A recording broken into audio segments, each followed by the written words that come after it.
Thank you very much. Due to the short amount of time, I won't go into the history of Google Books. I will just focus on the business model of Google Books and its implication for, if you want, information society. So I won't have much time to explain what it is about. I just hope you know about Google Books as such. Google has by now digitized about 15 million books, and what Google Books basically is about is creating a secondary market for out-of-print books and sort of re-commodify them. What I find really interesting about this project, as you may know, the courts have now objected to Google Books, so it won't be implemented in the intended form, but still I think many of its main features will live on. We will see perhaps in different institutional forms a lot of the stuff that they plan to do, and that's why I think it's still very relevant even if it doesn't get implemented in the form Google, the publishers, and the authors associations negotiated it. What I will do is I will briefly outline the business model of Google Books, then I will look at the rules, and I will then discuss the implications of those rules for the book trade, but perhaps also other markets for information goods. The objectives, to start with the objectives of Google Books, they had two basic ideas. Google originally thought they create access to the huge amount of books out of print. As you may know, about 90% of all books ever printed are not available anymore, at least not on a commercial basis. You would have to go to libraries to access them. Most books are not longer available than about 5 years, and then they disappear. So this idea of digitizing books and make them available is a revolutionary one for accessing literature. So that was one of the goals. The other goals was creating another revenue source for publishers and authors. When they negotiated Google Books, this is what apparently drove the publishers and the authors associations to negotiate a settlement with Google. They wanted to create a new revenue stream. So there were three ideas of how to re-commodify this huge amount of out-of-print books, sort of the database that Google is creating. The first one is what they call free preview. Up to 20%, not in all cases, but generally up to 20% of books digitized by Google should be available for free. That, as such, is a sort of enormous improvement over the current situation. That books would be available, that we could search for content of books and look up to 20% of the content. The second model they called consumer purchase. This means that internet users could buy access to digitized books and would keep this access forever. They would not get a copy of the book, they would buy access to it.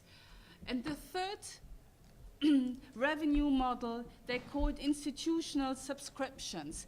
This means that organizations such as libraries, for example, big libraries of universities, would be able to subscribe to the so-called subscription database. This is not necessarily all books that Google has digitized, but a specific part of the database called subscription database. Universities would buy access to that, have a subscription, meaning that all employees and all students would have access to all the works involved in this subscription database and use it for the time of the subscription. With the end of the subscription, the access would disappear as well. Now let's look at the rules for the free preview. They called it standard preview, and this means that people would have access to certain sections of books. For example, if you search for a certain phrase, you land on a certain page, and then you would be able, under this model, to look at the adjacent 5 pages. And then they would block a certain amount, a bit of what you see right now as well. And then you would see other parts of that book until you have seen 20%. And there are rules of that. There would never be more than 4 additional pages, that you wouldn't see the end of books, that with lyric books you wouldn't see any arbitrary pages. So for each category of books, they have specific rules of what you see and what you cannot see. And of course, there are rules of what you can do. You cannot print it. You cannot sort of share what you see. There are tons of rules that describe what you can do with this free preview. The similar rules exist. Similar rules exist with the consumer purchases. First, there is a clear definition of what it means. A consumer purchase is not really a purchase. It means you buy access, but not a book. And you would get with Google a virtual bookshelf, and there you would sort of collect your books, but you would never download them. And you would probably also not be able to print more than a few pages. What is now interesting, that they would also trace what you do with a book that you have bought. So this is not only true for the free preview, but also with books that you nominally own. You would always be observed by Google to ensure that their rules are that you comply with their rules. You would be able to print a few pages. You would perhaps be able to annotate a book, but you would not be able to share the book you've bought access to with your friend or your colleagues or whoever. There would be watermarks so that Google would be able to track what happens to the book that you have bought with them. And they would also sort of log what you do with this book. They would, every time you access your books or you access a book for purposes of free preview, they would always keep a record of what you've done. And they, in case, I mean, they have to do that because otherwise they cannot control whether you indeed look at 20% of a book or more of that book. So what you can see is that this access they would create to out-of-print books comes at a price. It comes at a price of lots of monitoring of users and of keeping records of your individual activities related to these books in the database.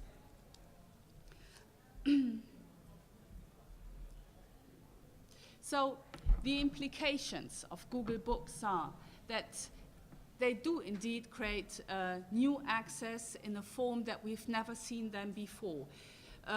Ideally, we would probably have access to the majority of books printed in the Western world. That is certainly not true for books in sort of minority languages or from publishers that are not easy accessible anymore. But I would say the Western literature we would probably be able to access. And that is something that we've never had before. But this comes with a big drawback, and that is tight control and recording of individual use. Sort of the privacy of reading a book would be gone forever with this model, because in order to enforce their rules, they have to monitor your behavior. This means there is a massive problem with data protection.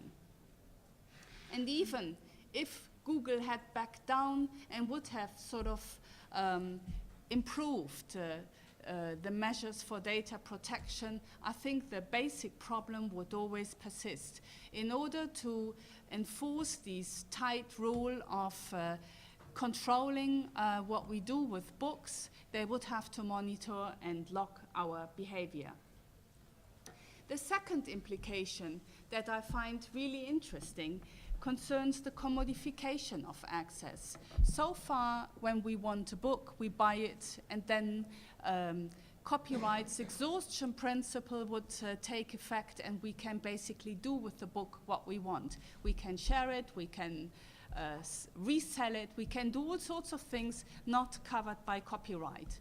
But with this model, we see what we've seen with software and with music. We don't buy a book anymore, we buy a user license. And this fine print involved in the user license defines what we are allowed to do, whether we can print it, whether we can lend it to someone, whether we can sell it. All these things are determined by the fine print in the user license we buy.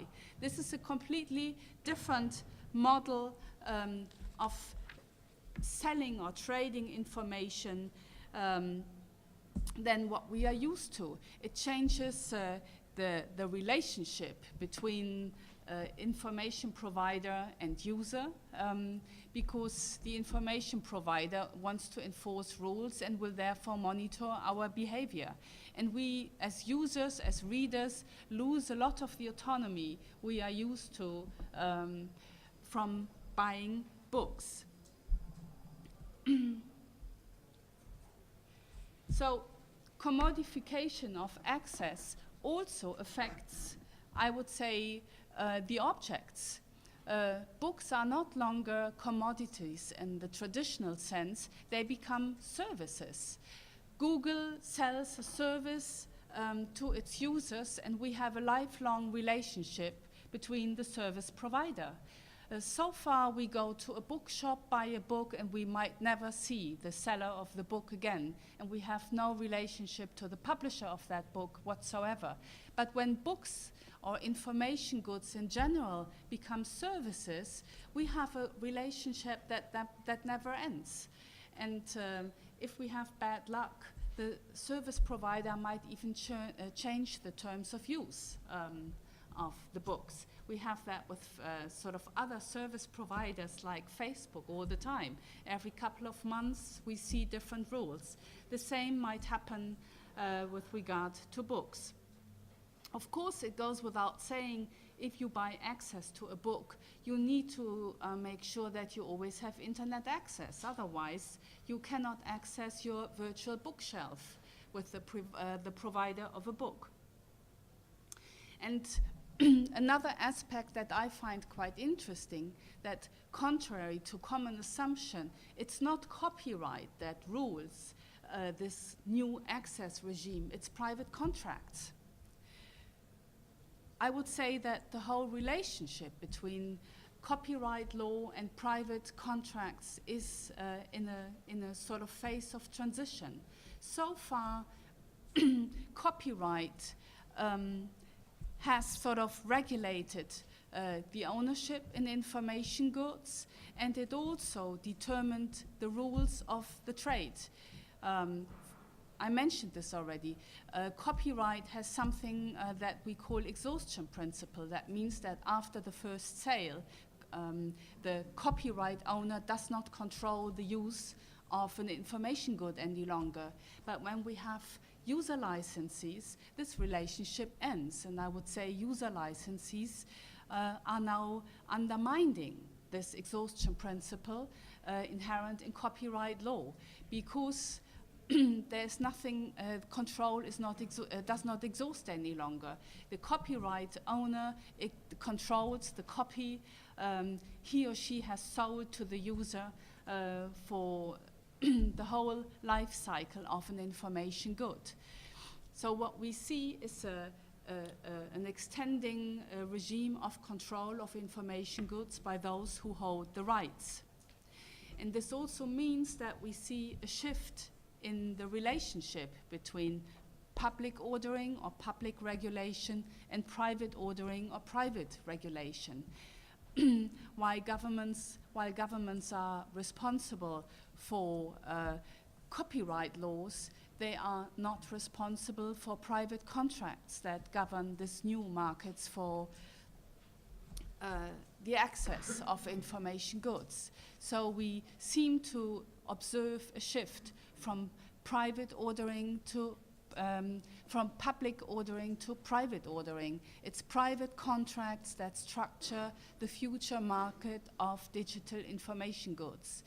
And Google Books is a good example of that because we see how principles that started with markets for software and also started to structure markets for music and video are now also entering the markets for goods, for books.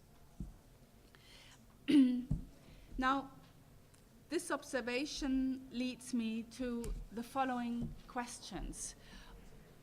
On the one hand, one could think that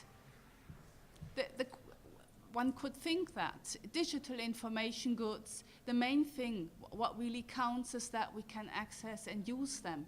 It's not really necessary for us to own an information good as long as we have access to them. So is ownership in information goods dispensable? Can we do without, or do we also in future want to own information goods such as books, video, or music? And the second question is, who should set the rules for the trades of rights of use? Can we leave this to the private sector? Can we leave it to the lawyers of big publishers to define the terms of use and we just accept them? Or do we want the legislator to set a framework that would ensure sort of consumer protection, but also perhaps competition law should play a bigger role here because many of information goods are monopolies to some degree. You want to see a certain movie and you want to read a certain novel and you would not want to say, oh, I don't like the user license that comes with the newest novel of my favorite author and therefore I buy another book. So would competition law have a say in this field in future? And now a third question concerns the books rights registry that Google planned to create. I haven't mentioned this because of a lack of time, but part of Google Books was the idea to create a new rights registry that would combine all authors and publishers' rights in the books Google digitized. That would have been an enormous, powerful agency that would be able to negotiate all rights in books perhaps ever published. Do we want such a global institution, or are we happy with the national territorial collecting agencies that we've had so far? So on what level do we actually want to set rules for digitized books? Do we want a regional scope, a national, or a global scope? So these are open questions for discussion. Thank you very much.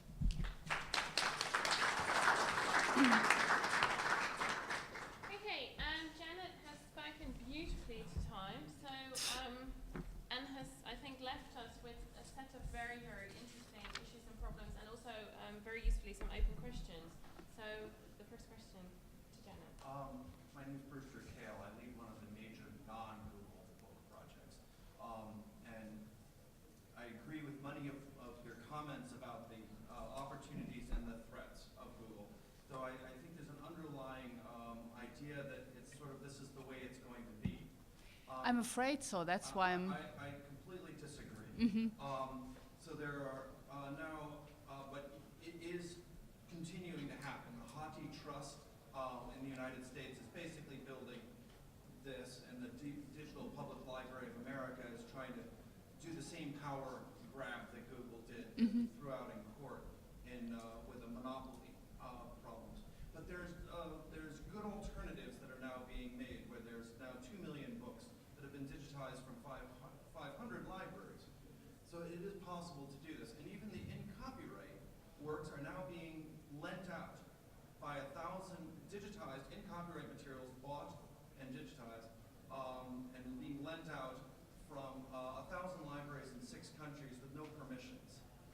no lawsuits. So there, you may not be as aware in the European context, but there are many of us that are working on a rule of law, not rule of contract, Yeah. open system. So please do not give up hope and do this kind of crap. We cannot live this way. Perhaps I should, it's not that I endorse this approach, I'm just saying it seems that what we've had for software is now also entering the book trade, and I see many of these features that many companies like it. And I'm not sure about American copyright law, but I know that on the European level that private contracts trump copyright law. It's not illegal to circumvent copyright law and its inherent exhaustion principle. So it seems that the freedom of private contract plays a major role in the future restructuring, in the transformation of information markets. So that's why I said I see features that even if Google Books is dead, we might see in future unless we have thorough legislation that would prevent this. But do you find it likely? I don't think we need new legislation, don't think we need new mandate or money from big rich companies like Google to be able to build the library that is based on many of the principles that the Enlightenment happened. And there are now 1,000 libraries doing this with copyrighted material.